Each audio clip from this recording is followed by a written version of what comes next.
It is episode 149 of Left Side Heavy, the podcast, presented by Blue Wire. It's your boys, Hayden and Jevin, and we got one of the greatest guests of all time. One of our boys, fresh off a trip to Mexico, Cory Letendre. How's it going, my friend? How you doing? Hola. Bien. ¿Y tú? C. Gracias. All right.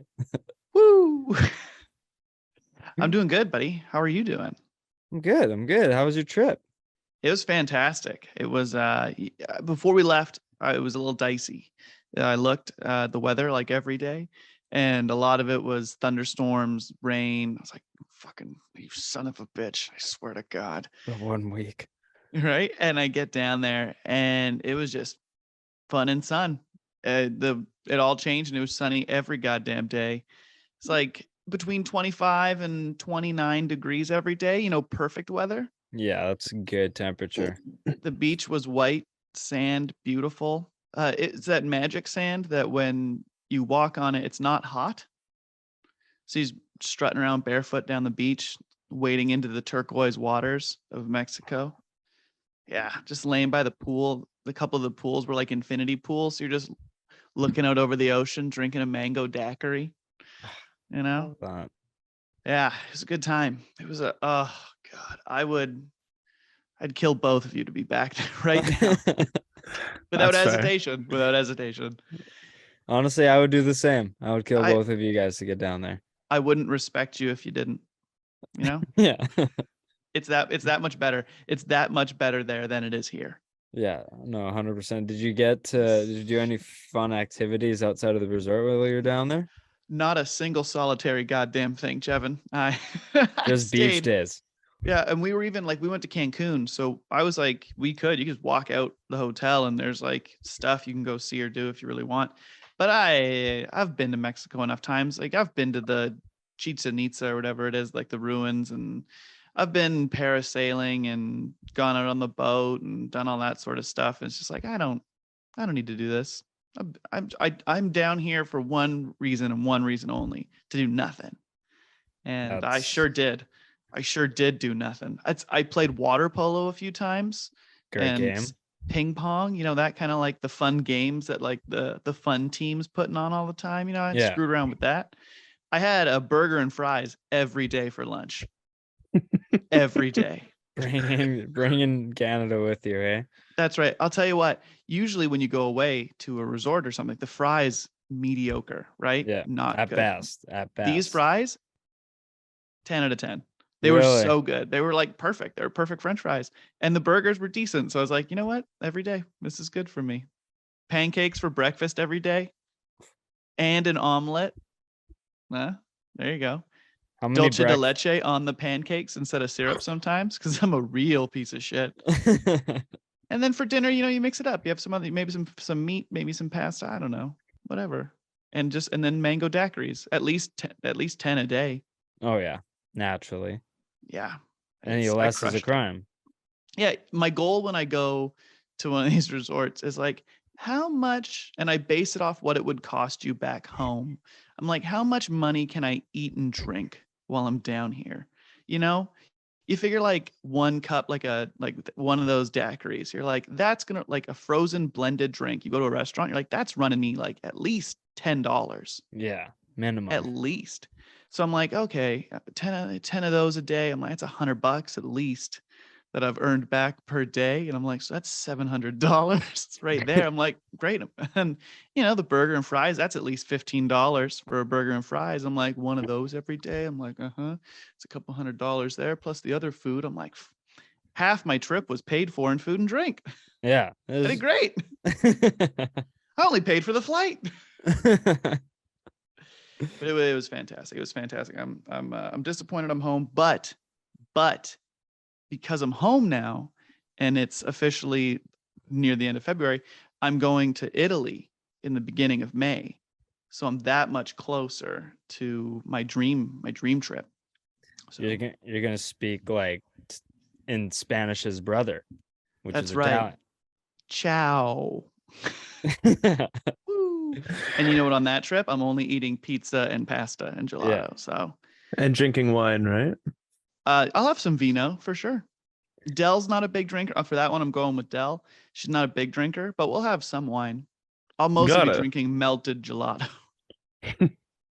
Hey, you'll have a ride home every night. I'll be walking probably. I gotta try and keep the LBs off a little bit, from all the. I'm hoping that what they say is true about like European food, how it's like a pizza there versus a pizza here. Like the one there is like you're not gonna get as fat eating it because like the ingredients they use aren't as full of the garbage we stuff into our bodies on this side of the pond. But I don't know. Well, I've never been. I'm a heathen. like what I've heard is that celiac doesn't exist over there Yeah, like the flour they use because of how like that natural type it is. OO flour and however they process it, right? Like I could go over there and eat everything and be fine, is what I've heard. Maybe you should move to Italy. I'm on my way tomorrow. Woo! Peace out. Yeah. Yeah, Cory, I'll see you there, bud. You come. Hanging out in Florence, doing this from there. Yeah. Buongiorno and welcome to Left Side Heffy. That would be electric factory. It would. You'd Sorry. be so ahead of the game. You're 8 hours ahead. I know everything before it happens. Yeah. See in the future. Guys, Pedersen recorded his 100th point. He's at 89 right now. He got 11 next game. No, they're on a 3-game 3-5, and I'm 5 days ahead. So yeah, he has 107 points. Oh, he's tearing it up right now. No, but now that football's done, this is going to be probably an episode that isn't quite hitting the 2-hour mark like we've done in the past. But hey, we'll never say never. With the way 3 hours. With the way we sometimes ramble on, this could be even longer. Especially with some of the news that has been heating up and has happened in the NHL the past week. We're gonna get started with some trade talks because the trade deadline is. Oh wait, before that, Hayden, how are you doing, man? Yeah, I'm about to show myself out. See you later, guys. We were See you later, loser. Cory was stealing the show. That like I didn't. No, it's fine. It's cool. I'm obviously I'm looking at my okay. second Back to monitor the scheduled program. Since Hayden doesn't care anymore. No, but Hayden, what'd you get up to this past week? Well, right now I'm just trying to deal with BCIT and shit, trying to find not a receipt for my tuition, but an invoice. And I love how BCIT's just website is so ass backwards. You go to one link, you click another, and you're back to the homepage. So it's like, fuck me. But no, I've been good. I've been really fucking tired. I don't know if it's just me, but I'm really fucking tired. Why are you so tired, big guy? I don't know. I feel like I feel like I just don't go to bed on time. And then I wake up at 4:30 in the morning for work at 6. Try hard. I like to try and just get myself ready and prepped and not like I'm going to work half dead. And what time do you go to bed most nights? See, that's the thing. I try to go to bed around 9, but then I end up going to bed around 10:30. And still isn't bad. It's terrible though. Like, well, he goes to bed at 10:30, but then when do you go to sleep? 11? No, I'd say like the 10 to 10:30. That's when I fall asleep. Okay. Are you in bed by 9 and then you're just awake and fucking around on your phone for an hour? Not even all the time fucking around on my phone. Just jerking in bed, dying. Not jerking it. I'll tell you that for free. It would make you fall asleep quicker. I like to do not the jerking all day. No, I like to have sex, as we call it, Cory. Okay. Well, do that and fall asleep. Yeah, I don't. I get hyped up, man. Oh. The adrenaline starts popping. What do you mean? Why? When you're done, you're more energized? Almost. Maybe you should do more of the work, bud. That's all I do, man. I'm out. I'm done. Up. No, I'm but breathing heavy, sweating. I've I don't passed know. out. Big sex tired. podcast now. Big sex podcast now. Yeah. Yeah. You guys ever put your own hand? No. You ever try and take like that ZQuil or or like melatonin? Oh, melatonin, neocitrin. I have gummies, like melatonin gummies I chew. I should try melatonin. I don't know if maybe I'm just like restless sleep, but Mhm. no, Try neocitrin before bed. Like watch I've like tried neocitrin before. mellows the Doesn't body out. really Feels doesn't really nice. do anything. No, not for me. So like you lay there, eyes closed, and just can't fall asleep. Can't fall asleep. Yeah, try the melatonin, man. Take it like an hour before you want to go to bed. See if it helps. See if it helps. That's Dr. Letendre's advice for you today. I was There we about to go. say Dr. Cory, everyone. Yeah, PhD. Pretty huge. Yeah. I was trying to think of an acronym for Pretty huge PhD. diploma. Yo. Woo! Pretty huge depression.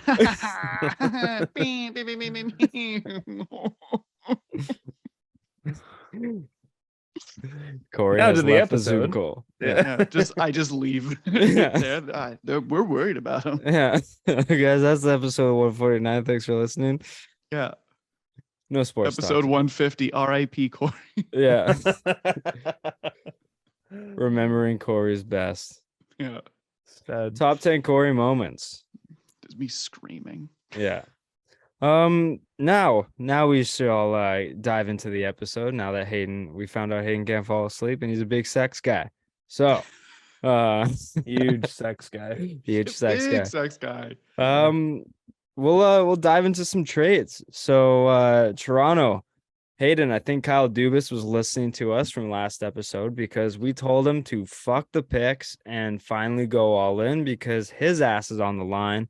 I think everyone thinks that if Kyle Dubas doesn't make something happen within the next couple of years or this year, that this could be his farewell tour in Toronto. And he went out and sacrificed Adam Gaudette, Mikhail Abramov, their first round pick, Ottawa's third round pick in 2023, and their 2024 second. For Noel Acciari and Ryan O'Reilly, while Minnesota also retained 25% of O'Reilly's salary for a fourth round pick from Toronto in 2025, and St. Louis retains 50% of O'Reilly's salary, while Toronto gets Josh Pilar from Minnesota.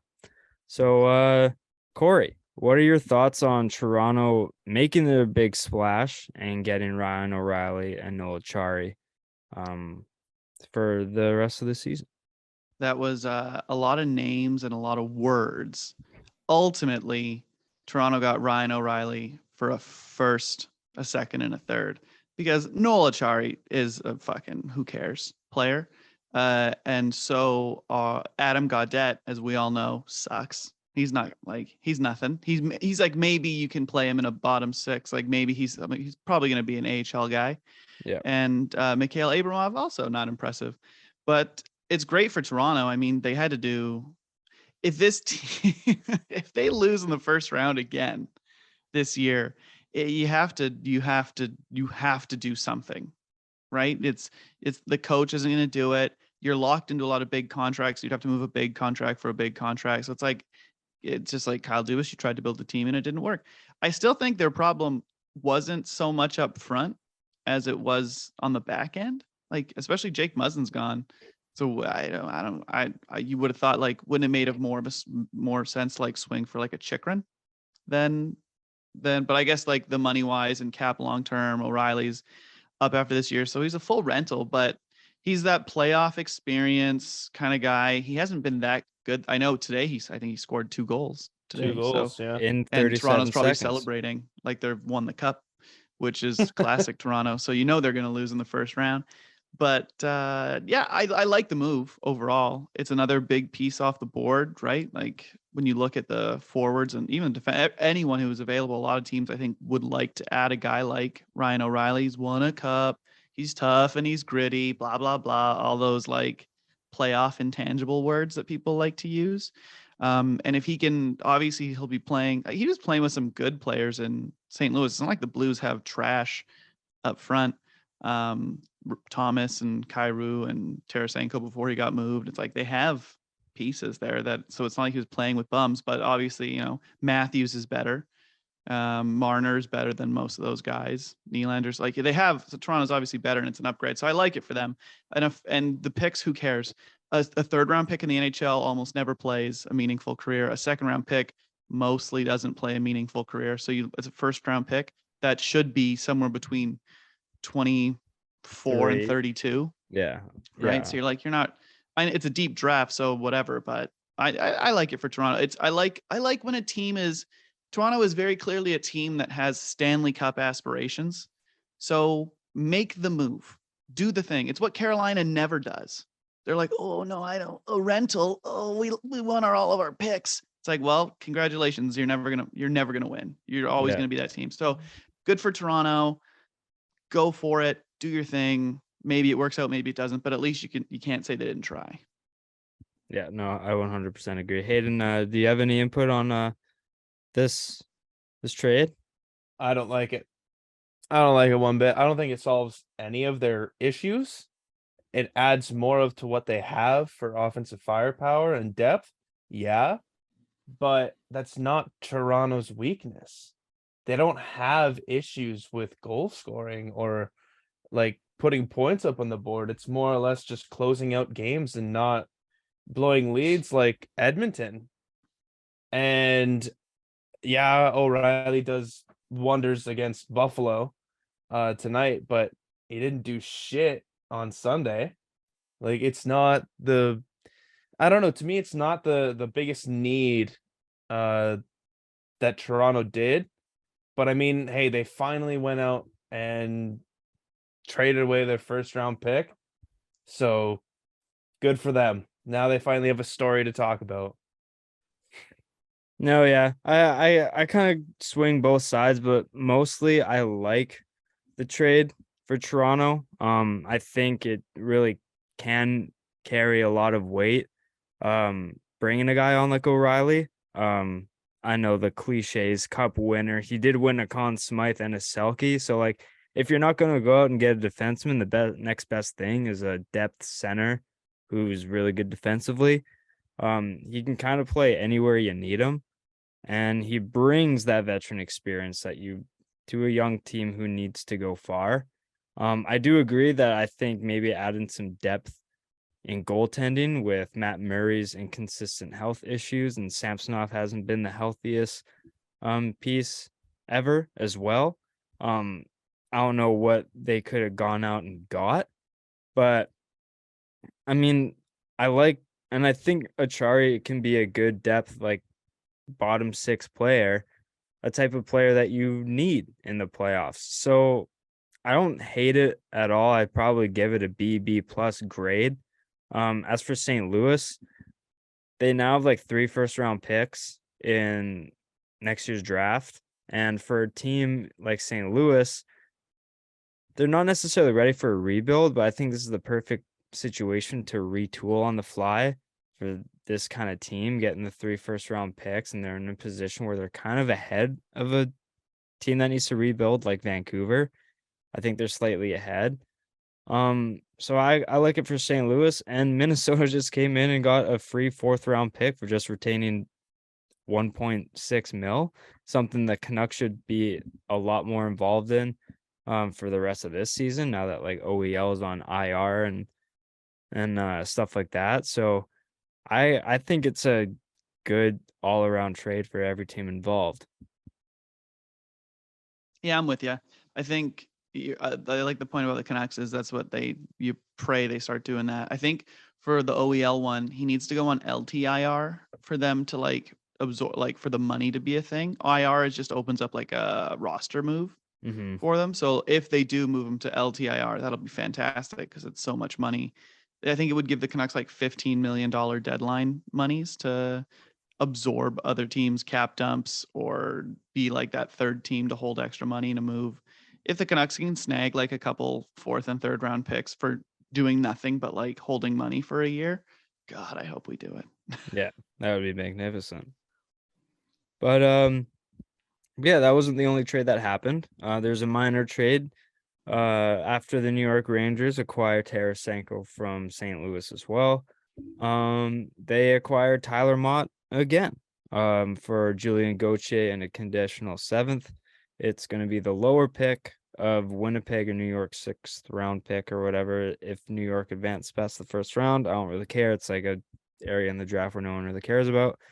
But there's word on the street that New York wanted to re-sign Mott after acquiring him from Vancouver. Money didn't work out, so they parted ways and they bring him back again. I think he's kind of in the same area as Noel Acciari, just a good depth forward for a young team like New York. Mott provides speed and penalty killing, positivity and everything like that. So I think it's just a decent lower end move for New York. I think they need to do more if they want to go deep, but I think this is like a half decent thing to improve the lineup. What about you guys? I think New York, like the Mott move it's fine. He's a solid fourth line guy who he'll score a couple goals maybe. He's great on a penalty kill. He's just one of those like a spark plug guy that you bring in. You obviously know he fits your system. You like what he brought, and then before he got hurt last year, we obviously know the kind of player he is from him being in Vancouver. Like he's a great addition, and especially you paid Julian Gauthier is a guy who could not get in the lineup for New York. He managed to do a little bit better, I think, with this year, with what he's been able to do. A couple more points, it's looked a little bit better, but he's ultimately a guy that probably isn't going to be a top 9 fixture all the time. Maybe he gets there, but it's like a risk that New York can take. They have tons of talent, tons of young players. So you give up that, you give up a 6th, it's a conditional 7th or something, and Yeah, it might turn into a 6th if they move on or something it's like that, right? irrelevant. Yeah. So, but hey, you get that. I think honestly, I think the Rangers could very well win the cup this year. I think you brought in Tarasenko, so you were like, that was a missing like extra piece. I know, like when they replaced, who was the guy that left in free agency this year? He went to Ryan Strome. They got rid of Strome and brought in Trocheck, basically for like the same term and deal that like they both signed for. So it's, I guess they just did not like Strome, but Strome had great chemistry with some of the guys with like Kane'r and stuff, and Trocheck, the fit wasn't quite there all the time. So if they can kind of figure that out, because they're not going to bring in another top 6 center, I don't think. They don't have the money for it. Mm-hmm. But adding Tarasenko to Trocheck and Kreider and Panarin and Zibanejad on defense, they're fine, right? Like K'Andre Miller and Adam Fox and Ryan Lindgren and Jacob Trouba, you're like, that's a solid top 4. Shesterkin's a top goalie.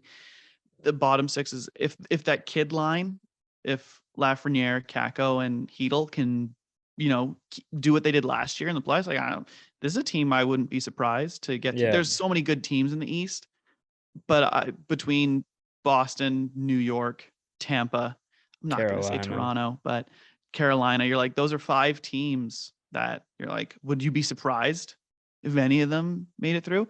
And I like that New York went ahead of everybody and we're like, this is what we want. Here's what we got. They like Nico Mikkola, who was an addition to the Tarasenko deal. Yeah. Solid bottom pair Yeah. defenseman who, like, he's not like offensive in any way, really. He'll a couple points, like 10 to 20 points, but whatever. He's like a guy who can eat some minutes for you and be a competent puck mover out of the back end.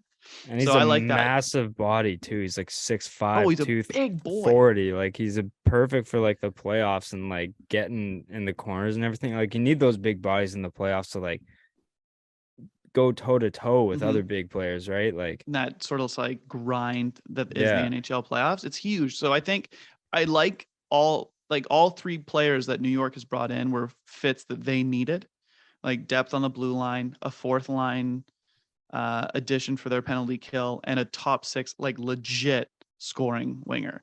It's like, great, there you go. Toronto goes out, they get O'Reilly, and it's like now all the pressure moves to Boston, to Tampa, to Carolina. Be like, well, what are you guys going to do? Are you going to add? Are you going to sit tight and stay put? Who's going to get Patrick Kane? Yeah, because that's what I was going to bring up next, is that Patrick Kane was visibly upset that the Rangers traded for Tarasenko, didn't acquire him. Maybe he should have There's pushed to get moved earlier then. Yep, he shouldn't Yeah. have been so Dragging his feet. 50-50 on his future with Chicago. He should have openly said, I want to leave. I don't know Yep. why he's contemplating his future with Chicago. It's kind of baffles me. Just sign back with them. Yeah. I will never understand this with a team. You've got a guy and he's like, clearly this team's going to rebuild. It's like, well, I don't know about my future in Chicago and this. And it's like, if you moved and traded at the deadline, do you think that would affect whether the team would like want to bring you back or not? If you went to the owner who he would probably, or the GM, he would probably be able to go to the owner. He's Patrick Kane. He's been there forever. He's their best player. It was like, look, like I want a chance at another cup this year. Trade me somewhere. These are like the 3 teams I'd really like to go to. I won't make it public, but negotiate with them. They would do it. And then in the off season, you just go and you just sign back. You just say, hey guys, remember me, Patrick Kane? Sign me to another 1-year deal. And if we're looking better by the deadline, I'll stay. And if not, trade me again. Yeah. Like, I get for like they're human beings. Maybe they have families and kids. So it's like every year uprooting your life for a couple months is a hassle. But if they really care, if you're Patrick Kane and you love the Chicago Blackhawk organization, right? They've drafted you. You've been an MVP for them. You've won multiple cups. You're like, yeah, I want this organization to be successful. Take the trade at the deadline. Let them get a first-round pick plus whatever they're going to get for you. Get traded. Go back. Sign me up for another 1-year deal, baby. Yeah. Play at the deadline. If you're still producing, be like, trade me again. I just keep doing it. I can't. I've never been able to like figure out why it's so seldom that you have a guy get traded and then re-sign with a team in the offseason. It never happens. I'm hoping it happens with Luke Shen. Same. It never happens. And I don't understand. I don't get it. And because you brought up, it's like I understand like raising a family, having to uproot them all the time. He's been with Chicago since 2010? 2007. Yeah, something like that. Like 06 he was drafted or something. Like you're telling me that you wouldn't be down to get traded somewhere, talking with the guy who's going back to Chicago, if there's any, and be like, hey, you want to trade homes for 5 months? You can live at my place, I'll live in your place, so we don't have to buy anything new, put a down payment or some bullshit or whatever, or rent. Just like I'll Airbnb. Yeah, I'll chill here for this. I have unlimited money. No price should really fucking matter. I'll live here for a bit and then I'll go back to Chicago or like be with my family there. Yeah, balance you don't have to like do anything crazy for the next few months. Just be like, yeah, I'll just go. I want a chance to contend. This team is shit, and then I'll be back here if you guys get Bedard, and I'll play with him till the deadline. Yeah, right. Trade me again. It's unbelievable. I totally agree with you, and I'm thinking with Luke Shen, if we don't get anything better than a 3rd-round pick, trade him, and hopefully we can re-sign him for $900K for 2 years or whatever, and then or 1 year, just do 1-year deals like Patrick Kane, Luke Shen, Patrick Kane, same thing, right? More or less, both high 1st-round picks. Yeah. Equal careers. Yeah, 100%. But Hayden, what do you kind of agree with? We were going like, what would after reaction with like Patrick after Kane? Cory moved on from the Rangers to then obviously going to the Kane story? Yeah, I want to say I agree with the Rangers. I like their moves and what they've been doing. I do as well think that they can be on a cup run this year. They're not like the showstoppers that everyone falls in love with, but they're the team that's not going to go away quietly, in my opinion. So I like that. And then with Kane, I find that interesting where it's like the NFL, you don't do that. If a team trades for you, it's most likely that they're taking on your term or they're extending you. There's no like, oh yeah, we'll take you for the last year of your contract and then you can go fuck off. Like, I've never heard of that. That sounds so like, it's so funny to me. But I don't get why Chicago doesn't do that. Surely they must, like a player like Kane, you got to talk to him and be like, yeah, maybe do come back. Like, we'll trade you. Who cares? We're not doing shit this year anyways. Why not go perform with a team that you can have a cup run with. It that now that I'm saying it out loud, it doesn't make sense to me at all either. Yeah, it's like Chicago, and obviously like Chicago would have done it in a heartbeat if Kane was more certain on what he wanted to do. But if you're Chicago, it's like we can just keep flipping you and getting like second and third round picks like Why for not? the next few years and everything like that, and potentially first round picks, depends on what they're offering, how good you're doing that year. It's like for a team who we're gonna be in the gutter for the next 4 years, get all the picks we can, and then Mhm. if we finally pull like a Sabres or whatever, and we turn out to be pretty good by the deadline, where we can maybe make trades that can benefit us to make playoff pushes now instead of rebuilding, then we can flip those picks and acquire someone else, Mhm. right? And they can just keep using Patrick Kane as that revolving door piece. It's like, It hey, you technically got us 5 second-round picks and 6 third-round picks, and now we're using some of our own and some of the ones we got to get a player better players. similar to you to come back on our team that can actually have like 5 or 6 more years left in them, right? Like, I don't In see what theory, it all Chicago makes doesn't do that. sense, but pulling it off obviously must be one hell of a lot of paperwork. Oh yeah, it's definitely easier said than done, but it just like kind of it makes too much sense for it not to be true. Yeah, especially considering that it seems like it happens more times than it doesn't in the NHL, where a team will just be basically renting, or yeah, they'll be renting a player, and it's like, okay, Yeah. time to go back. But sticking with Patrick Kane, there's a list of 3 teams that are basically favored to make the biggest swing at him. Dallas Stars, Vegas Golden Knights, and the Edmonton Oilers. I think Edmonton is the worst fit for him. Not necessarily, you wouldn't say no to getting Patrick Kane if it's the right price, but with Edmonton's defensive situation and how bad Patrick Kane is defensively, I don't think it necessarily solves anything when you are on top of the world with McDavid and Draisaitl. I don't necessarily think you need a Kane. Like me and Hayden were saying, Erik Karlsson going to the Oilers would be a lot of fun to watch, but he's still not that great defensively. I think like a Chikrin would be better, where he's a bit more solid all around, while he provides a good level of offense as a defenseman. I don't think Patrick Kane would solve any of their issues. I really like the fit in Dallas for Patrick Kane. Like if Chicago was to retain money, I mean this is the same for Vegas, I guess, but like if Chicago was to retain money, Patrick Kane is still making that money in Dallas tax free, at least half of it, for example. He's still making that 5 million tax free, which would be pretty nice, not gonna lie. So I think Dallas would be really good because I think they're pretty solid defensively, where they could use that offensive spark with Kane. But what do you guys think out of the 3 teams that were given, and are there any other teams out there that you could see making a run at them? Corey, I'll go to you first. Oh, Okay, Hayden, you Go talk Hayden. first. I was gonna say I think Kane going to Edmonton purely just wouldn't be good, because then you'd have an E Kane and a P Kane. Oh yeah, Just Name jerseys, alone. yeah, Yeah. jerseys Kane to jerseys just Kane. wouldn't do well. it's like Japan's team at the World Cup or whatever. Like their whole defensive line and goalie was named Kim. Yeah, It's like Kim to yeah. Kim to Kim to Kim to Kim Kim Kim Kim. It's like Kane back to Kane Kane Kane. It's like But Yeah, continue. although it would be fun offensively, just like why would you ever need or want Patrick Kane? Personally, Dallas, yeah, they were my 2. I like Vegas as a 1 for Patrick Kane.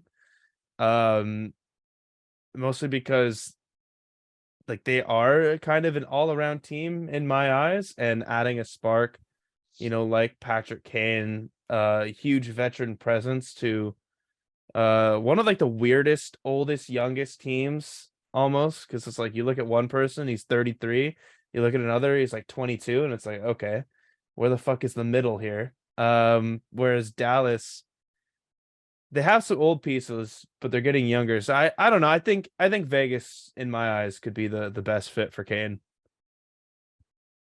Plus, seeing him in a gold helmet, golden boy. Golden bullet. I'm with you guys on the Edmonton's dumb. They have no problem scoring. It's like, I guess they can try and win every game 8-7, That was our point with Carlson. right? And also Edmonton has no cap. Like they would need, not only would they need like the Chicago to retain the like 50% max that I guess they could do the thing like, and then trade him to another team, holds money, trade him to Edmonton, holds money. 5-team deal. Yeah, right. Just everyone's holding 10% of that contract. I'll hold $1 million. You hold $1 million. You hold $1 million. How much is he still? 7.5. Okay, you hold $1 million. You hold Edmonton's paying like $500K to right, because I'm pretty sure Edmonton has like no cap room. Yeah, like or like very little. Like, I think it's very the same little. reason why they can't bring Carlson in without like San Jose eating a ton. But I get Carlson also has years left on that deal, so it's a different kind of thing. Yeah. But yeah, I think Vegas makes a lot of sense because Stone's out again, right? So they're like, they want someone who can put up those points, and they're obviously a team that is built to win now, right? Yeah. Like that's what they've tried to compete every year. So I think I could see Vegas giving up that first round pick and whoever else they got to give up, like a prospect or two, more than Dallas. Like I feel like, I don't know if Dallas is a team. Dallas is like Carolina in that sense of like, I just feel like they're not going to risk it all. You know what I mean? Like they're doing really well. I think they're first in their division. But are they going to go all in? Jamie Benn's getting a little older. Joe Pavelski's old as dirt. They're both still producing. But it's like, if they really want to go for it this year, sure. But I don't think even Dallas thought that they were going to be like, yeah, this is our year for sure going into the season. So I don't know if they're the team that goes like, yeah, let's bring in a pure rental like Patrick Kane. I think they would be a team that went after somebody with a little more term left, like a guy that made sense for them to bring in that was still under contract. So it wasn't like such a waste. Timo Meier, maybe. Yeah, like at least an RFA where it's like, yeah, okay, let's bring him in and we'll pay him $8 million, 8.5, whatever he's got to be, somewhere around there, $1 million for the next 6 years or something, more than bringing in that rental. Whereas like Vegas is like, fuck it, let's go. Like here, we'll figure out the money. Here's our first round pick. We don't care about draft picks in this organization. We've traded away so many prospects already. So I like the Vegas fit of those three the most. That's fair. I was just thinking like Dallas, because they traded that first round pick for Lundqvist, if I'm not mistaken, from the Rangers. And so I guess like if they don't have that, which Chicago might want, then they might be out of the equation. But I just think if Dallas were to part ways with a prospect, I think their pool is deeper than Vegas's. Way deeper. And I just like the makeup of Dallas. I think their top 6 would be a lot more electrifying. And I think with the final years of Jamie Benn, Tyler Seguin, like their contracts are coming up. I think this is a good year to take one last run at it, maybe. And then they can, if it doesn't work out, then they can still go after it next year when they have more cap space. So that's what I kind of like about Dallas. And I think Jason Robertson mixing it in with the power play with Patrick Kane would be electric factory. But I also like Vegas as well. Like I'm not saying it's a bad fit, but I was just like kind of picturing Kane working out a bit more in Dallas, because I also just find them to be a lot more solid all around as opposed to Vegas. They've been pretty inconsistent with injuries, and that's obviously something you can't really depend on. I'm not all their goalies are hurt. It's just like I find a more dependable situation in Dallas for Patrick Kane than Vegas. Yeah. No, I think both would make sense. It'd be fun to watch him in Dallas. My gut was just saying like, I just don't know if they're like, yeah, we got to push it all in. Like, I don't think, in the sense of like how sometimes teams are a little bit sentimental, where like if Chicago was in a place right now where they were like, I think we can win again this year, and Taves and Kane are on that team, they're like, let's give these guys another, like one last kick at the can. I don't think Dallas has that sort of sentimentality with Jamie Benn. That's fair. Where they're like, no, like this guy's been our dude. It's like, let's try and give him one more shot. It's like, well, we brought in these guys and they've been good, but if they don't think that if they go, well, I think next year will be better and we can hold on to that first round pick to bring in a guy who I think will be here for longer. I feel like Dallas just isn't going to, unless maybe they surprise everybody. Maybe the Devils take in Kane and go like, screw it, let's go for it this year. I'm just also thinking though, like in a division where you have a competitive team like Winnipeg and Colorado and Minnesota, where it's like nothing's going to be, we're having a really good year this year. Colorado and Winnipeg could be good for a few more years. We should try and take advantage of Jamie Benn and Pavelski producing at a high level, where we can bring in Kane, who can help us maybe get over because the West isn't necessarily a cakewalk, but it's not as hard as the East, right? So if they can really load up this year, they don't know if it's going to be this wide open next year. So I think that this is a good year to maybe try and get him.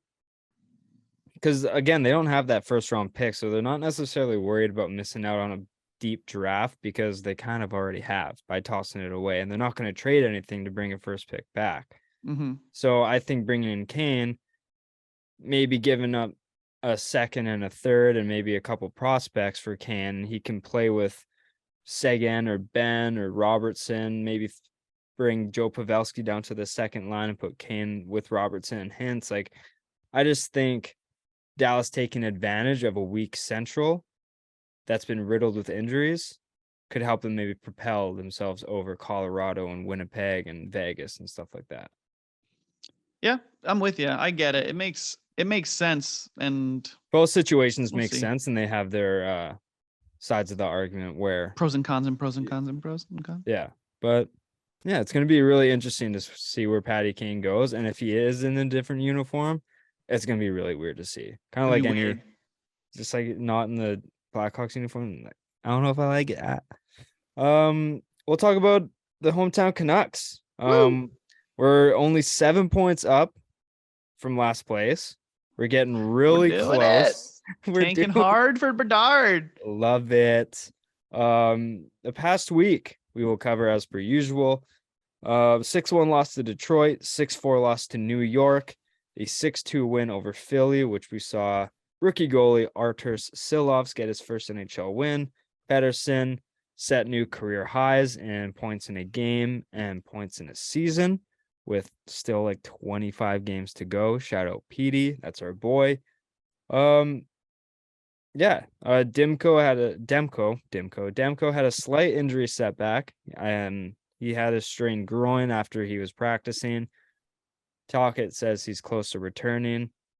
Apparently teams are still calling on Miller to see what the Canucks can maybe do to ship him off. Like, I don't know what its situation is, but apparently teams are calling on him. Like we said, OEL to the not LTIR, just to the IR. Luke Shen scratched on this game for trade-related reasons. Lots to unpack here. Let's start off with some big news here. Elias Pettersson, second in 5-on-5 scoring. Surpassed his career point total in the season by 2 with a quarter of the season to go. So it seems like he's turning that page into that top 5 pick, which we made on him. And he's turning into the face of the franchise like we all hoped. Hayden, what were your thoughts on seeing Pettersson have that big night and kind of just seeing him turn into that superstar that we all had hoped for? Just this is one for the victory books. The one win that Vancouver has gotten right in hockey in so long, it feels like. What did he surpass? He surpassed 69, or he got to 69. Nice. He can't get any more, or else he's a failure. He surpassed 69, so it's almost cruel that he set a new career high. Yeah, unless it's 169 or what would it be? 138 points. I mean, divisible by 69. No, Math guy. it's fucking sick.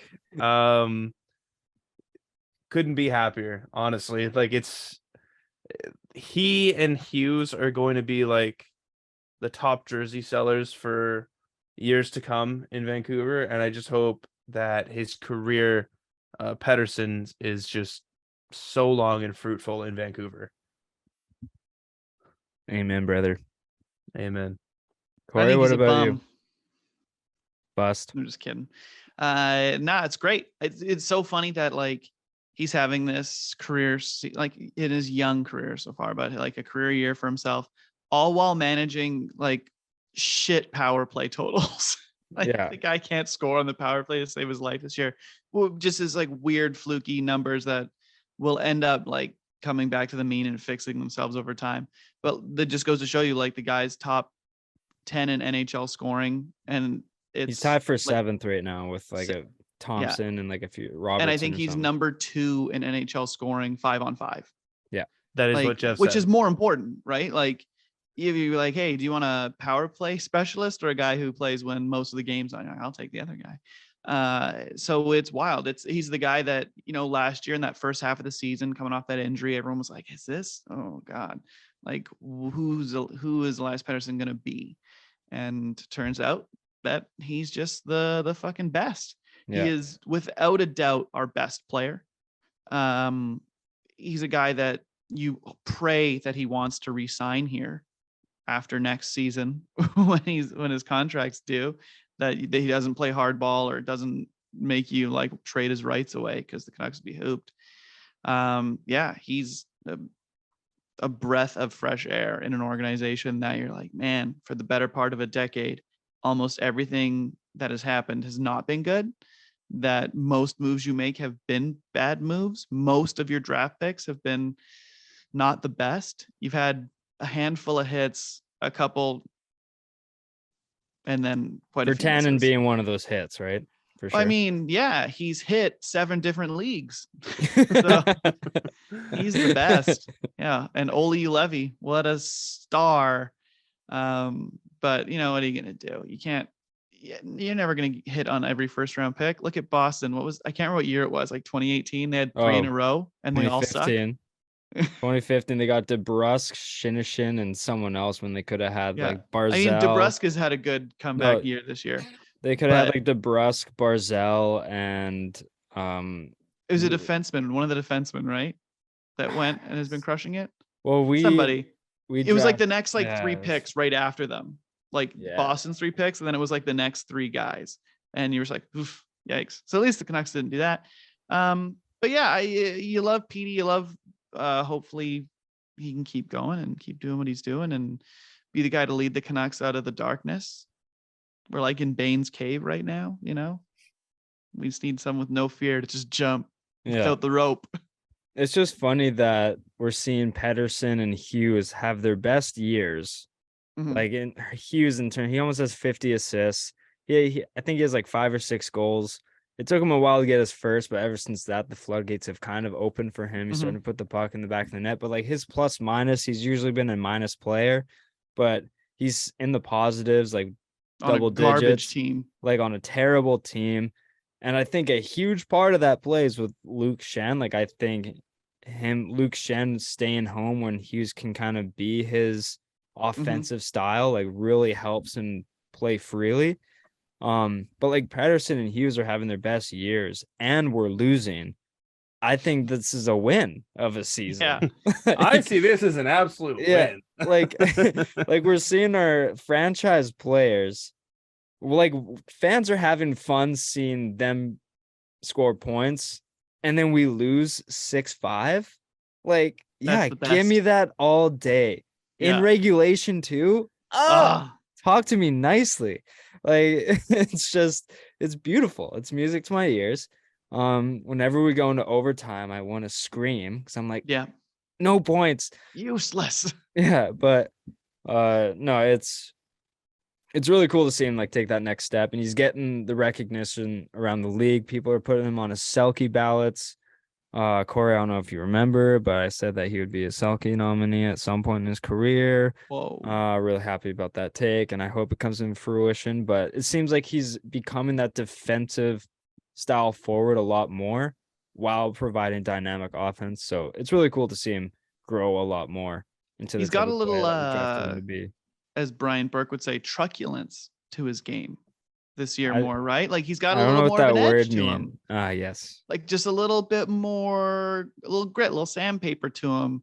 Where when he first obviously came in, he was a child. So of course, like he's just a boy.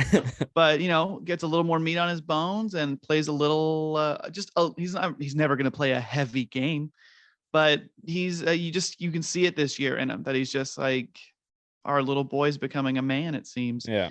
And you love to see it. Yeah, it's there's a few guys on this team that you're like, great, I hope you stick around for a little longer, and he is one of them. 100%. I hope like we do the Brady Kachuk kind of contract where it's like you're captain if you sign 7 years, and this is why we need to ship contracts off. We'll attach a third or second to JT Miller and we'll get maybe a third back. We don't want that $8 million for the next 7 years, especially with the no move clause. Besser, I love you. Change of scenery is best for you. That's $6 million right there. That's like $15 million. If some sort of way we can buy OEL or Myers out, that's an extra $3 to $4 million. Please don't buy out OEL. Please don't do that. Yeah, that's like terrible. 8 more it's years. so much money for so long. Yeah, but like if we can somehow, I think that's just one that we have to like. You just have to bite the bullet. Yeah, you just have to. Unfortunately, he's on our team for the next 5 years. But Mhm. Myers, like actual cash and stuff like that, like Only one more year. yeah. So that will help with maybe giving Pedersen a blank check and be like, here, write down What's he gonna run you? 10 mil? 10, 11. 10, 11. Yeah. With the cap space going up, he might want a bit more. I mean, is But- the cap gonna go up? That Bally Sports thing. True. It's gonna go up like $1 million again. Like, great. Yeah. You know what? Love I it. don't. This quick, tiny little sidebar. I wish the NHL would be like, look, like obviously we've been fucked cap wise for the last 5 years, or 4, whatever it is. It's probably not going to go up much again this year. Give every single team the option of having one compliance buyout. So it doesn't affect your cap. Like you can buy a player out, you pay out their contract or whatever it is, but it doesn't affect your cap. So you can remove essentially one contract from your team. So like the Canucks could compliance buyout OEL, wipes him off. He's a free agent. He can sign wherever he wants, but like every team gets one. It's a way of like creating cap space without having to increase the salary cap. And you Mhm. leave it to the discretion of the owner. So if the owner wants to be cheap, they can not do one.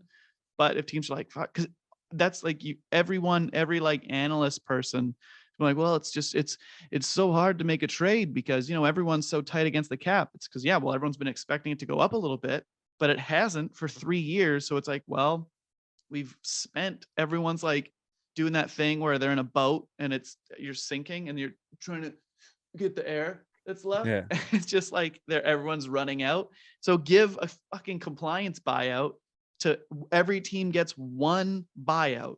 Mm-hmm. And then you can artificially raise the cap by giving everyone a breathing room because every team's got a contract they'd like to get out from under. Yeah. Right. Like I doubt you could go through 32 teams and be like, no, this one, everyone's got one. Even if it's not like a OEL size 7 million, like if someone's paying someone 4.75 and they're like, we just don't need this contract anymore. Like, there, boom, $5 million in cap space. Look at you. I just like, it would make so much sense for them to just go this because like we're hooped this and this, our TV rights deal is sewering us. We're not going to get this money that we need. Just like, I see no downside to it. Obviously I don't know the business side of the NHL. So maybe there's a glaring reason why they won't do it outside of the owners just don't want to pay the money, but I don't know. That's just, that would be a really cool wrinkle. Maybe change it to NFL where there's guaranteed money and all this, like they'll never do that. X amount guaranteed and then fucking cut him right after. That would be Yeah. dope. But yeah, that would be pretty interesting. I like that idea a lot. right? It would make, and like you hope that the owners don't just screw it all up immediately in the off season, do that thing they do and overpay free agents wildly. But it would just like it's made the trade deadline this year kind of boring. Like I know there's been a couple moves, like Horvat moved, you're like, oh, that's big, and O'Reilly moved, you're like, oh, that's pretty good. But there's usually more movement. Up until before those trades, you're like, what were the only other trades? The Canucks made all of them for minor leaguers and like bottom for O'Reilly Stillman of sorts. You're like, yeah, that's because no one has money. Everyone's waiting. I think for once, trade deadline day is going to be super busy because everyone's like waiting and waiting and waiting to like maximize the amount of cap that they can use. And it'll be on deadline day that like in the on like, it'll be like, all right, it's the day. And that's when you're going to see all the trades because everyone's just holding their asshole tight. Just like they have no money to fucking spend. Yeah. So do something to give the teams a chance. Unless you're going to raise the cap. If you're going to bump the cap up 5 million, then hey, fuck it, do it yourself. But I don't think they're going to. Yeah. All right. We are kind of. I got one quick note, and then I want to ask each of you 2 questions, and it'll be kind of like a broad question. But Ottawa has come out and said that they won't be trading DeBrincat, that they're going to work on a contract extension. There's a lot of talks when he got traded there by Chicago that they had an extension in place, but then it never came to fruition and everything like that. So they're going to work on that instead of traded him for assets. But to finalize trade talk, will Canucks make another big move? And then second question, who is the next big trade name on the trade bait board to be moved? Whether that be Chikrin, Meyer, whatever. And Cory, you're shaking your head. What's wrong? The goddamn Canucks were down 4-2 with like 2 minutes left in this game or something. Don't tell me These they've come back. cocksuckers just they just tied it up and now it's 4-4. It's 5-4 5-4 who? for the Canucks. What the fuck? Oh, No. my screen just said 4-4 a second ago, unless I'm on a weird delay. Kuzmenko just scored to make it. Fucking hell, it says it's 4-3 Nashville for me. It's Sportsnet 4-4 with 11 seconds left in the game. Sportsnet says 5-4 with 16 seconds left. Oh, well, they're wrong. I'm watching the game. I'm watching the game right now, and it's definitely tied. No, Oh, it says it's- 5-4 on Google. Maybe they The goal coming back. maybe it was a goal that was scored and they hadn't changed it back. Maybe it was a goal was reverted. Yeah, it says 4-4 now. It think is, it- yeah. I- No one. I- The game just ended, and no one's celebrating. It's going to stupid overtime. I think God damn it! a goal was scored and it probably got taken back with like offside or some shit. Yeah. Fuck! So disappointing. We were just talking about how they were doing things Oh, that was such correctly. a weak. Oh, I think Hughes scored a goal. That's fun for him. Hughes, you piece of shit. And then Kuzmenko with a beautiful move to break in. Garland slap pass. Kuzmenko tips it in. Also, one of the other bright spots. I would have liked us to trade Kuzmenko because I think they could have got a lot for him at the deadline because his contract's so cheap. But they signed him, and I'm not upset about it. 2 years, I love him. $5.5 million. He's a sweet boy. Yeah. He's a fun guy to watch. I'm like, screw it. You need some talent on the team. I don't think the Canucks need to strip it all the way down, but Yeah. Either way, sorry to take you off course there. I was just upset. Yeah, I asked 2 questions and it never got answered at all. And we never even like acknowledged it at all. But Big piece to move first. Next, Timo Meyer. Timo Meyer. Meyer. Yeah, Yeah. he's the next big fish off the board, do you think? I think so, unless we're counting Luke Shen or Well- Gavrikov. Apparently, there's like a deal in place to the Bruins already, kind of for him. There's Yeah. waiting on. I'm assuming money. Yeah, they just gotta make money work. Yeah, I asked which Canuck you think will be moved next, if any. Luke Shen. I agree. That's without counting him. Do you think anyone else will get shipped off the Canucks? Yes, Who is your name that you think will be moved first? Besser. You I think he's they getting- find a way to get him. I really hope they find a way to get him to Mini. Yeah, I like Brock Besser. I think he's great. He's barely overpaid. Like he's not like he's really not a terrible contract. It's not a ton of term. He makes, what is it, like 6.5? I think 6.5. just under 6.5. It's Right? like So 6.25, I think. He's mildly overpaid, I right? think he's like a $4.5 $5 million player. I think if he was making even 5.5 million, like no one wouldn't be that upset with him. He's put up decent point total so far this year. He obviously struggled at the beginning of the year for obvious fucking reasons. Yeah.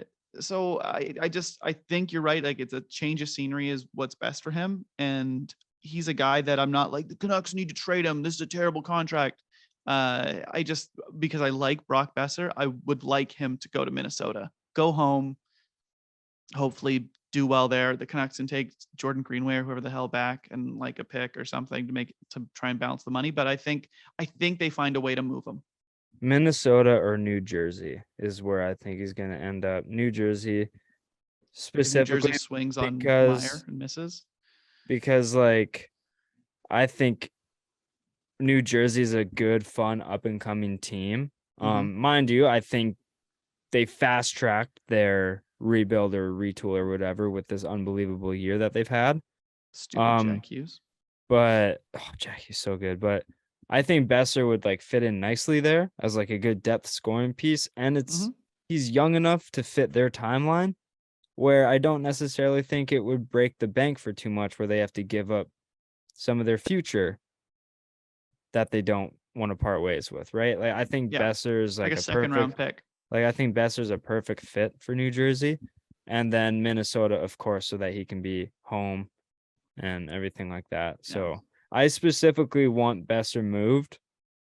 One, for cap space, selfishly, because any cap space is needed. But two is because I don't want to see him struggle in Vancouver here. I want to see him where he's either happy at home or on a team that's on the up instead of the down, like Vancouver is. Yeah. Hayden, do you have any name other than Luke Schenn you think will be moved? Well, my take was going to be Brock Besser as well to either Minnesota or New Jersey.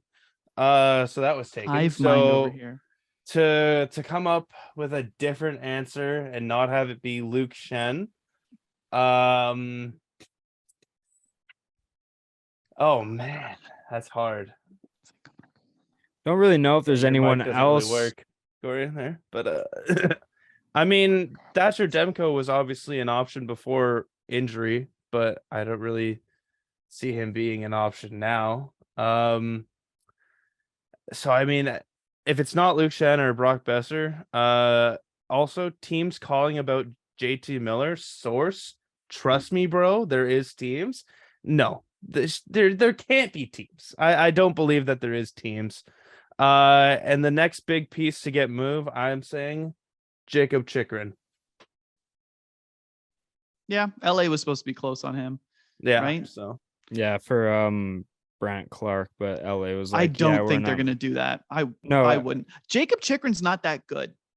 LA came out and said and told Brandt Clark, we're not trading you. So I think that rumor to LA got squashed like very quickly. They have other, like, if they traded Helge or Jordan Spence, like they have other solid defensive prospects they could move.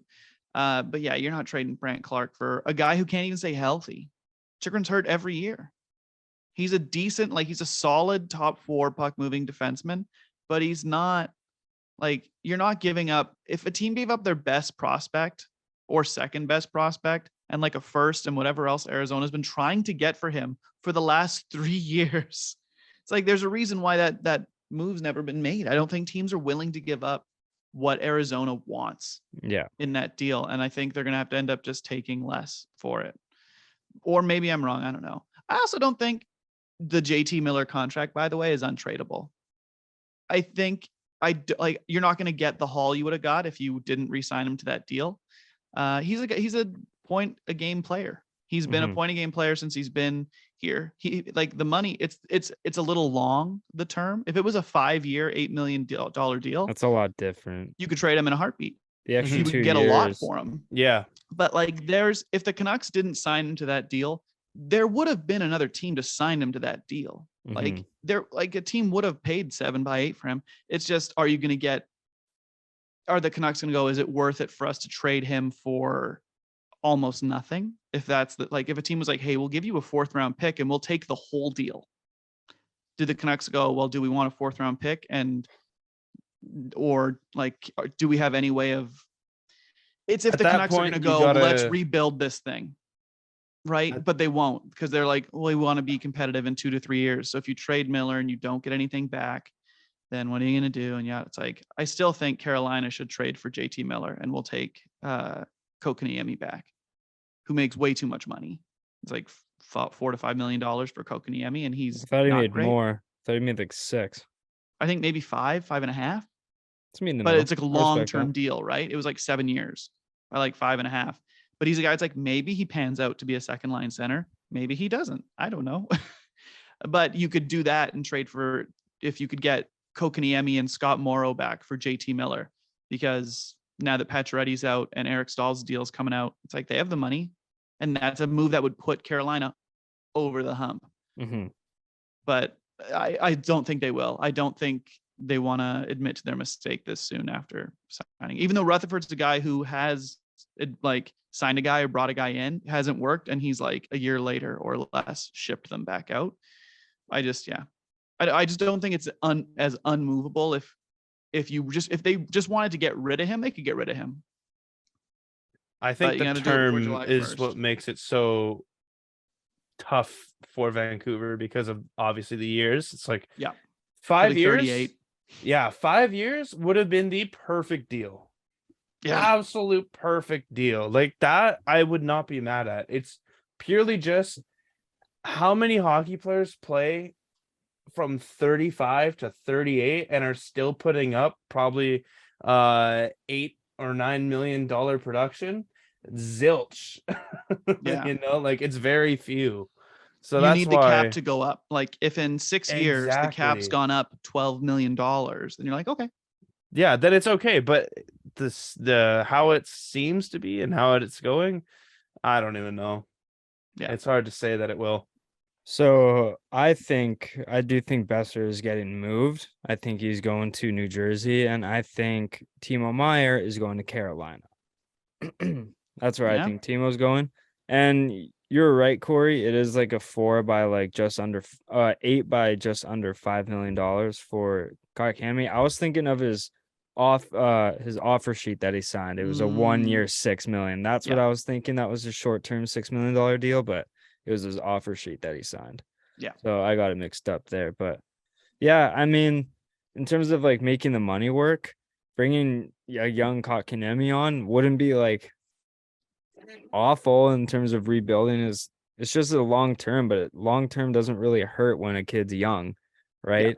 It's having that long contract for a guy like JT Miller when it's like, yeah, it's like a $4 million difference, but in terms of we'll ship you the second half of the last year of Myers as well. Or we'll take someone else on for a couple of years. But we'll move on. Just a couple small notes here. Kings Mikey Anderson signs 8-year, $33 million extension, just over $4 million annually. Good middle pair defenseman, pretty solid for up and coming team like LA to bring him on. Any thoughts? Round table. He's a guy that doesn't put up a lot of points. He's Solid a signing. defensive defenseman kind of thing. I think he moves the puck decently from what I remember about him. But yeah, that's the kind of contract where they sign that thinking like, okay, the cap will probably go up. So $4 million for him might seem a little bit much now, but they're hoping probably in 2-3 years that they're like, okay, yeah, that's great. Yeah. And that's a solid move for a guy like that who will never be more than a middle pairing defender. You're like, for the next 8 years, I'm making $4.5 million. I'm just set. I'm just locking it in. He's playing deal or no deal, and the bank was like, I'll take it. Yeah. So you haven't heard it. I will. I'll take it. Yeah. I'll just take it. I don't care. 8 Yeah. years, I'm in. In LA. Security in a league where the money's guaranteed. Love it. Ole Mata signs a 2-year, $6 million extension with Detroit. Talk about $6 million? $3 million annually. Oh. I was like, what the fuck? I'm like, good for Ole Mata. Steve Yzerman was on crazy pills. Yeah, $3 million per, that's fine. Yeah, it is what it is. Jonathan Taves is placed on IR with illness, long COVID. It's a hoax. Big Sex and conspiracy podcast along with hockey.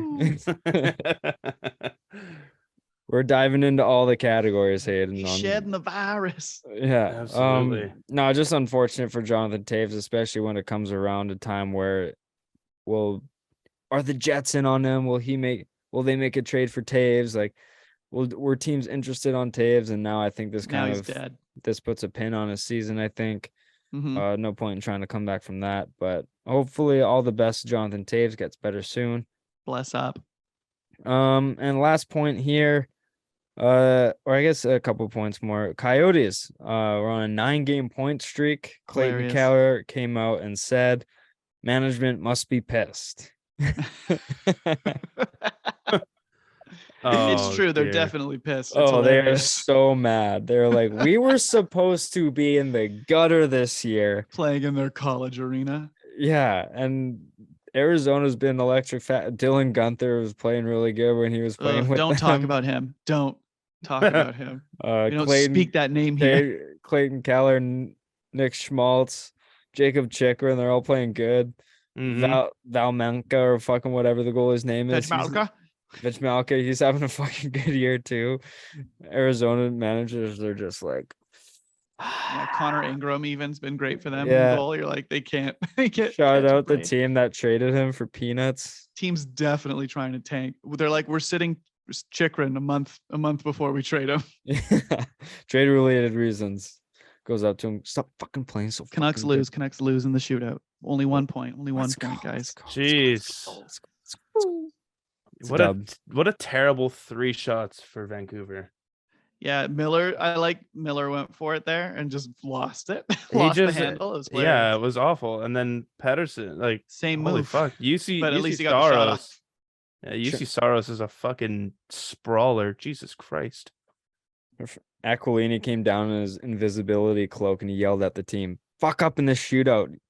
No, he's looking for that playoff atmosphere, baby. Yeah. Wow, the intensity. It's almost like a playoff game. But now the last point here, David Krejci honored for his 1,000th game. The Boston Bruins guy took a hiatus over to Czech League and came back and decided to just Crushing come it. to a fucking wagon in Boston. So how are you for David Krejci? But congratulations to the man. Good job, David. But that's all I got for hockey points here. Is there anything else that you guys caught throughout the week that I'm missing and leaving out? Just that it's disappointing that we played that Bruins team in the finals and that 10 years later, the Canucks are absolute dog shit and have been for most of that time. And the Bruins have been a competitive team the whole time while like the mainstay of their players have been there, but they've found a way to integrate young players into it and also remain on goddamn top. So that's cool. That's a fun way to look at your organizations. Hey, let's get the GM. Let's get one of the guys who was with the Bruins organization over here to run our team like that. And it turns out they brought the slow kid from the Bruins organization over here.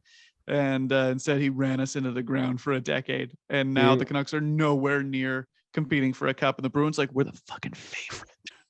We've been through That's fun. We've been through 18 retools and they've gone to like a Stanley Cup final and like many Eastern Conference finals. And we're great. still in the gutter. It's great.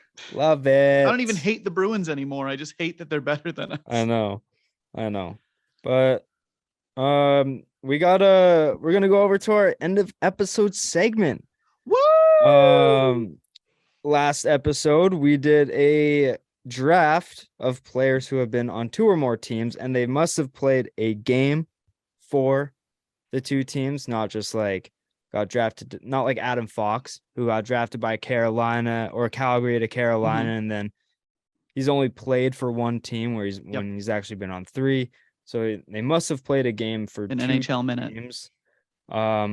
We're going to do center, left wing, right wing, defenseman, goalie. 2D or 1D? 2D? 2D. Yeah. It's like a starting lineup. And there's many players like JT Miller. If you look him up, he's like a center, left wing, right wing. Like he's a forward. He's played any position.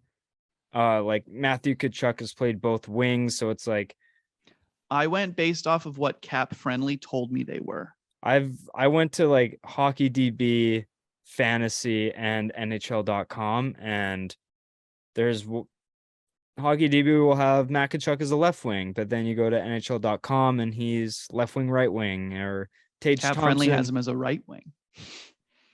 right wing. Like I've seen these types of players in like 3 different positions, so we'll pick it. And then, but there's players like John Tavares, that guy's a center. Like Zibanejad's a center. Mm-hmm. Kind of like Eichel's like there's players that you know are certain positions. So from there on out, as usual, Cory, you are the guest of the show. You're basically a fucking host at this point, but you are a guest of the show. Where do you want to draft? And I will ask the question here. Do you guys want to do snake draft? Or do you want to do 1, 2, 3, 1, 2, 3, 1, 2, 3? I think you got to go snake. Snake, yeah. I think It's the only fair way to do it. 3+ is snake, 2+ you alternate. That's how I usually do it. Snake draft. So take that into account. Cory, where do you want to pick from 1 to 3? Okay, before we start, Mhm. am I drafting a team as if like I was gonna draft these guys and this was my team going forward, or is it like this year only? You can take everything into account. Like I'm kind of just going off of like in the football one, Cory, I took Julio Jones. Oh, All so encompassing. like it's just kind of like what they've done before, how they're doing now, going forward. Like it's totally up to you. because it's like there's a world where I would take a Joe Pavelski, but you're like, I wouldn't take Joe Pavelski. He's 38 years old. Yeah. You know what I mean? I But think okay. in terms of my strategy, I don't know if you want I'm caring to share, but I'm taking age as I'm taking it as a little bit of a factor. Yeah, like age is playing a big part in a big role. Yeah. But Okay. also it's like I'm not going to completely turn down a Joe Pavelski type, like that kind of thing. So I'll go pick 3. Pick 3. All right. Hayden, as per usual, heads or tails? Give me heads. Give you head. Hey Siri, Big heads or sex. tails? Hey Siri, heads or tails? Heads. Hey. Oh, Siri's giving you head, bro. Oh my god, Siri is giving me head. But you know what? For this one, I actually want to go first. All right. So, there's a lot of ways I could go here. It's like, you know what? Since I found D and goalie kind of the hardest to go after, I'm gonna go defenseman. Give me Erik Karlsson. Respect. Poor choice. For mine, this one is really, really tough, but I think he's grown into what I believe is a close to top 10 player. I'm gonna go Matt Tkachuk.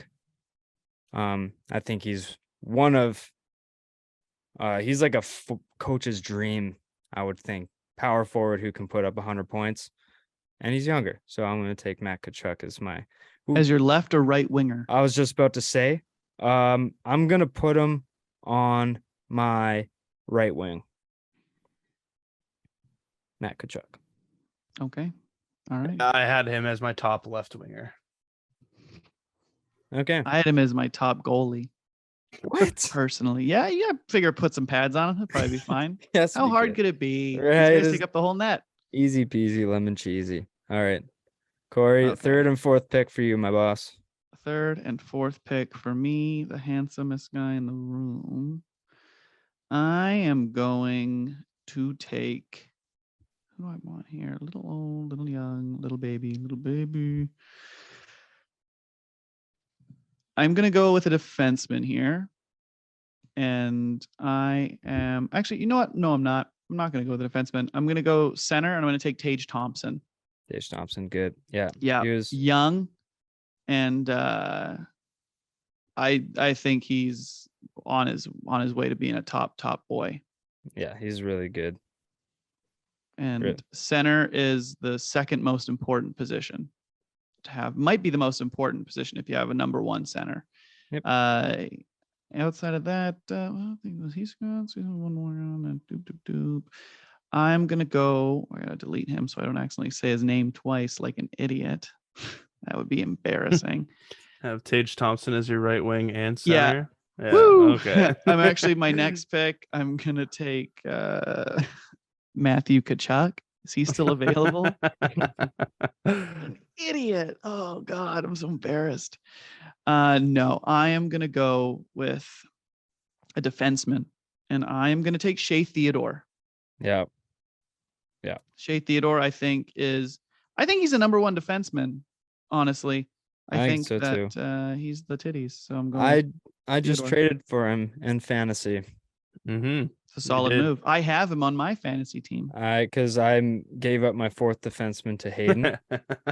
So I was without a fourth defenseman for about a month, and That'll do then I traded Adrian Kempe for Shea Theodore, which Solid. I believe is pretty even. Mm-hmm. But yeah, enough about me. Back to you, Jeff. Back to me. Enough about me. Back to me. Yeah. Like I was saying. There's just so much I can have fun with right now. But I think I'm going to go defenseman as well.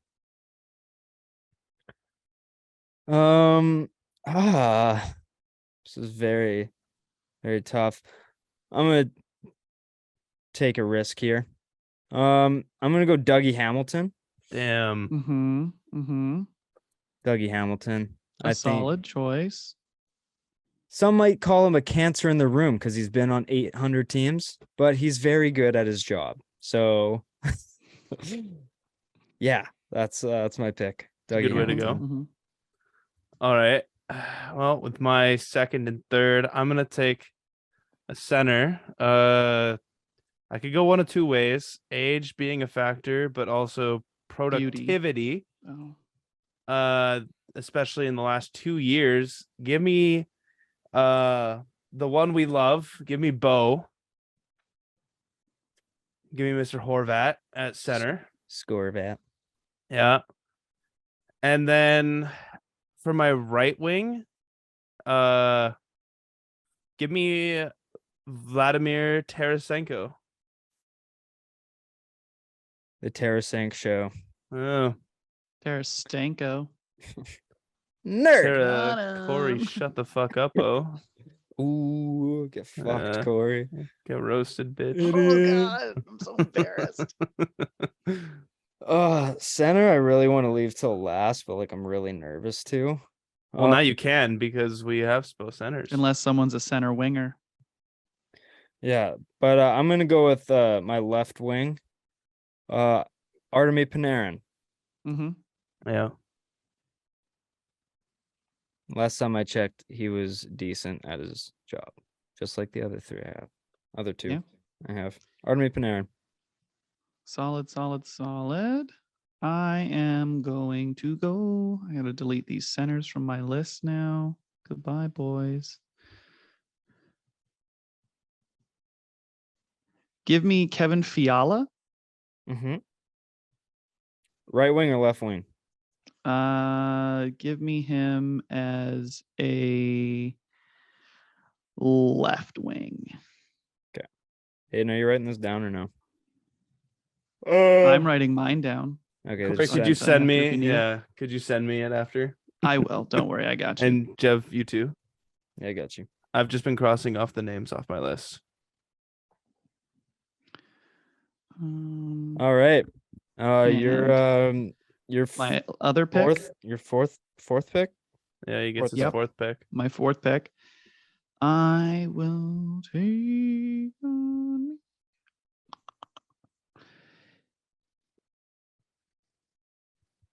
I'm gonna go. Do I want a defenseman or my right winger? It's a tough choice here. I don't really want you anymore. I don't think you're that good. You were solid, but more defensive than anything, and you're kind of old. So you know what? I am going to take a defenseman, and I'm going to take Hampus Lindholm. I have him on Crushing my it. fantasy team. Crushing it now that he is on a good team. Hell Turns yeah. out that the Ducks are just garbage. And Hampus Lindholm Lindholm is a number is one good. defenseman in Boston. I looked at their goal differential minus 96. Currently like 30 worse than like any other team. Yeah, it's Uh, terrible. They are so bad. I respect it though. I Poor respect the hell Duckies. out of it. Just embracing the tank. Like you Yeah. look at him like last year for Anaheim, you're like 22 points in 61 games. You're like, oof, that's not that great. And that's on a team that like plays no defense. And so he's just playing whenever. He's got 36 points so far this year in 56 games in Boston while being fucking plus 36. Yeah. No, he's having a 42 really good penalty year. minutes. He's killing it. And he's only 29. It's my boy right there. I 6 traded foot 215.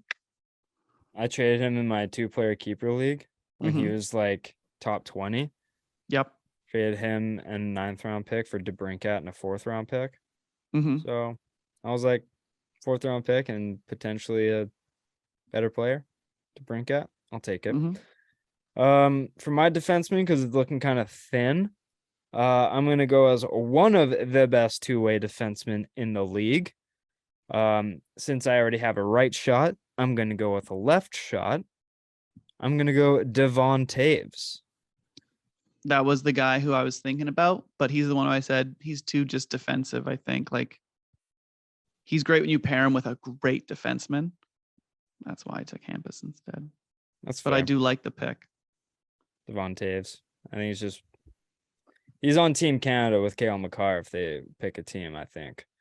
Kind of like how Probably, yeah, why not, right? they did Kunitz with Crosby in 2014. Ugh, Kunitz. Why not? I mean, we shit on him, but Kunitz scored in the gold medal game for Sweden, went bar dizzle on King Hank. So He's fine. It's just a guy that you're like, he's only there because he plays with Crosby. 100%, 1000%. Hayden, your 4th and 5th selections. All right. Well, I want a good guy between the pipes. So as Cory was saying, for basically Boston, give me Linus Allmark. Mm-hmm.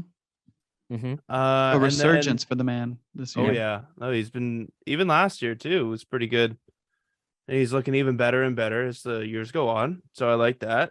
And then I think I'm gonna save my left wing for last, and I'm gonna go my last defenseman. I like Burns because he's very just fucking physical, but I like Pietrangelo. A couple of the old boys. Mhm. Yeah, Peter I Angelo, like it. as Don Cherry says it. Peter Angelo, Pietrangelo. Yeah. Biesca and Lalongo.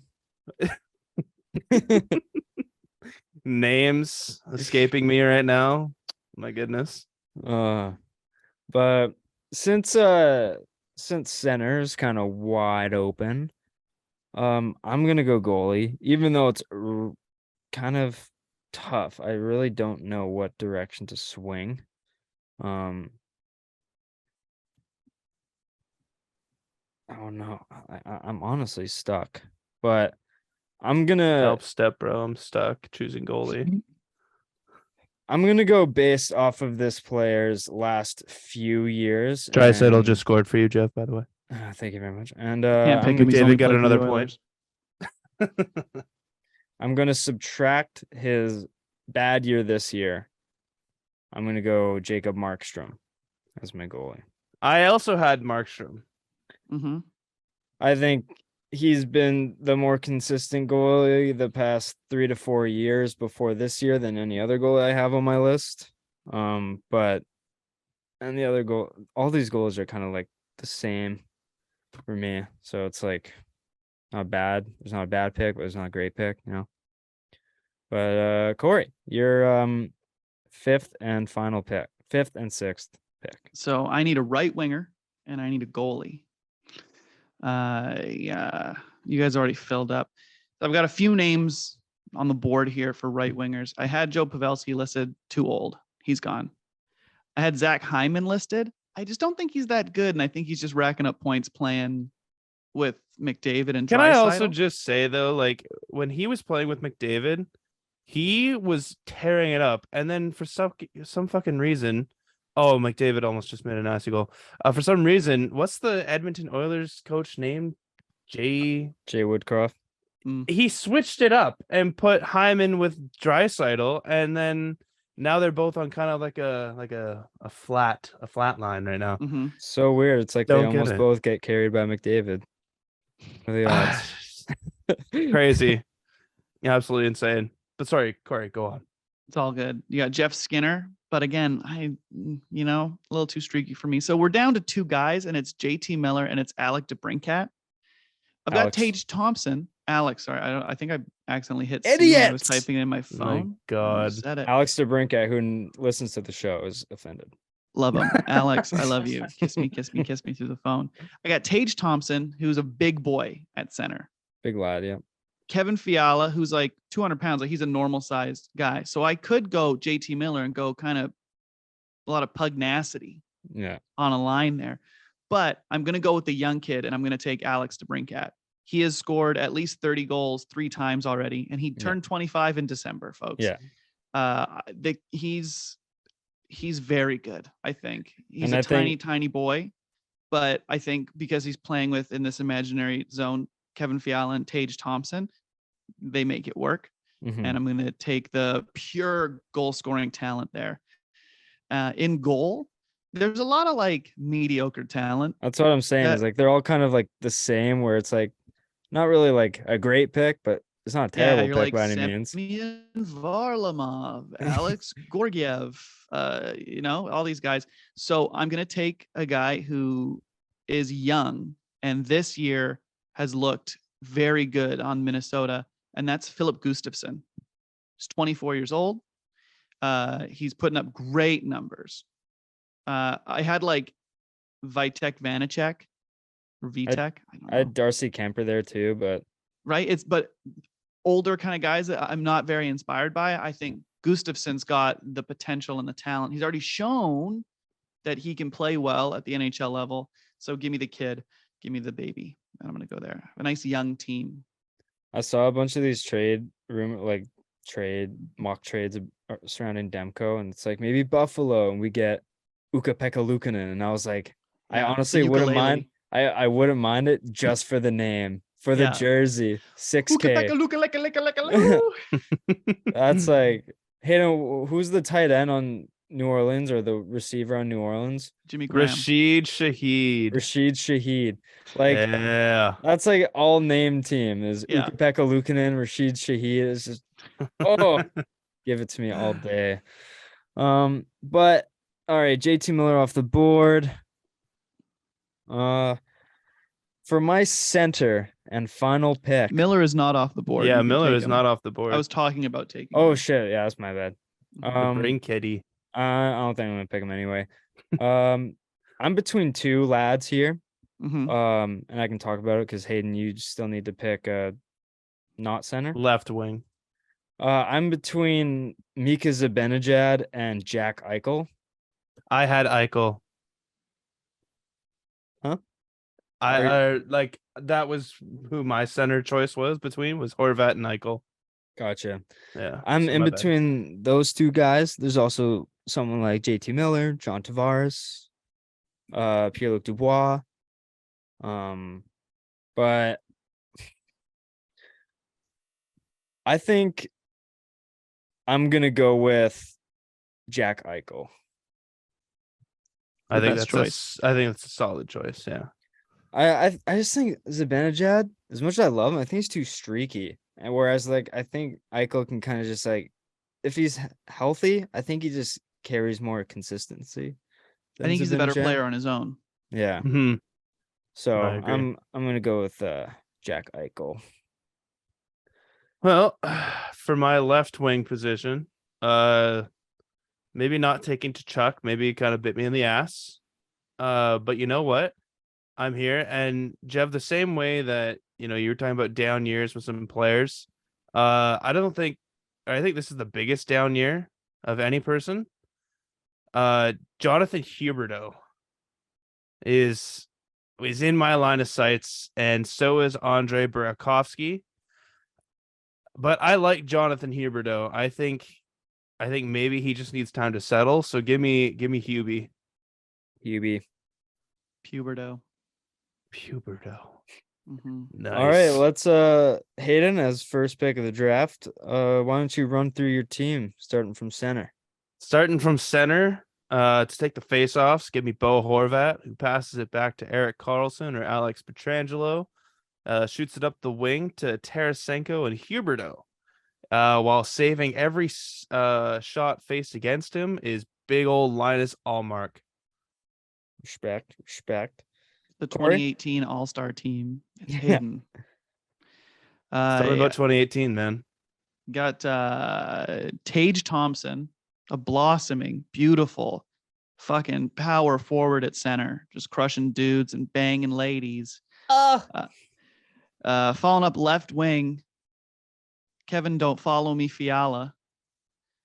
And then Alex, little tiny cat, on the right wing. Very solid, very balanced line. Feeding them Kitty pucks, reunited from their Anaheim days, now in Vegas and Boston, respectively, Shea Theodore and Hampus Lindholm. And they're doing their best to try and keep the young buck, Philip Gustafsson, safe, because we're all about taking big swings here in Lethunderland. And we didn't want any oldies. We didn't want any oldies. I think our oldest player is, I'm pretty sure it's Hampus Lindholm. I think he's 28. What team was Gustafsson on? Ottawa, and then now Mini. Right. He played like 9 games 1 year in Ottawa, and then last year he was in Ottawa and played a certain amount of games. I don't know. He wasn't great, but Ottawa was so bad. Yeah. Now so he's hard for any goalie to find success in Ottawa right now. Yeah, fuck. But I got Jack Eichel. Nice back. Talk one more. Spine surgery. Say one more thing about my Practically team. paralyzed. It was neck surgery. God damn it! What is your neck connected to? Damn, he's got you there, Jeff. It's on its called own, man. Bones, bro. Jack Eichel, paired with the bread man. He can be the jelly, or Kachuk and Eichel can be the peanut butter and jelly to the bread man. That was kind of weak. I'm sorry. Yeah, please, Bones. Yeah, Dougie Hamilton and Devon Taves, double D's on the back end there, with Jacob Markstrom backing up. Love that 896 save percentage. Woo! Hey, yo, my Can he team return to form or not? My team, it's like I got someone with an artificial disc in his neck, Panarin, who's had a inconsistent year. Kachuk, who's had a really good year. He's the light of my team. Dougie Hamilton, who's been on like 4 different teams and basically is a dickhead. Devon Taves, solid player all around, good BC kid. And Jacob Markstrom, who sucks. So McDavid scored. So consistent team. But that's all we got for episode 149. Cory, thank you once again for coming on as always. Thanks for having me. Where can the people find you? They can find me here in my home if they're looking for love. I'm a lonely guy. Dell's in Europe right now, so I got nothing going on, nothing but free time. Everybody, come on over, please. What's your address, postal code? It's V5. Credit card number. Yeah. Social. Do you need the 3 on the back? Yeah, the 3 wacky numbers on the back. I'll need those. Yeah. Yeah, perfect. It expires July 20th. You can find me. You can find me here. You can find me there. You can find me Cory Letendre. Just look up my name, baby. Look it up. You'll find it on Twitter. That's the only place you'll find me these days.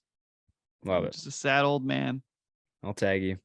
Yeah, tag me and bag me, boys. Or as Hayden likes to say, tag me and bang me because he's a big sex guy. That's right. Hey, big sex guy. He's wide awake after he dumps that load. Hayden, where can the people find you? In bed with your missus? Yeah, I was about to say coming. Coming to a town near you. Oh no, I just meant coming. Yeah. Anyways, at Hayden_Barton on Instagram and Twitter, and HBart13 on TikTok as well. You can follow me on Instagram at Jevin.Lefave, on Twitter at JevinLefave. Find everything for the show on Instagram, Twitter, and TikTok at LeftsideHeavy_.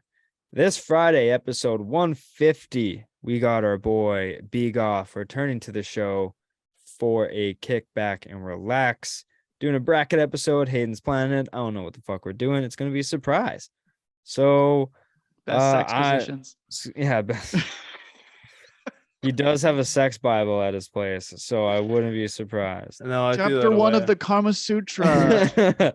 I threw it away. I can't have Bibles in my place. But no, yeah. Okay, this Friday's KBNR is going to be a good one as always. Cory, it is official. You are on episode 155, and we are going to do a snacks episode.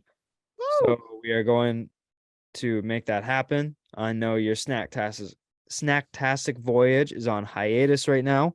Yep. The ship is just getting a tune-up, right? It's not ready to set sail quite yet. We've anchored. We're ashore currently. Yeah. So we're We got gonna scurvy. Yeah. So we're gonna get you on a KBNR and we're gonna do a big snacks episode while Man. eating some snacks. So it's gonna be a great time. But yeah. Rate and review anywhere you get your podcast really helps grow the show. Watch on YouTube, subscribe, do all that sorts of fun stuff. And we will see you guys next time. Peace.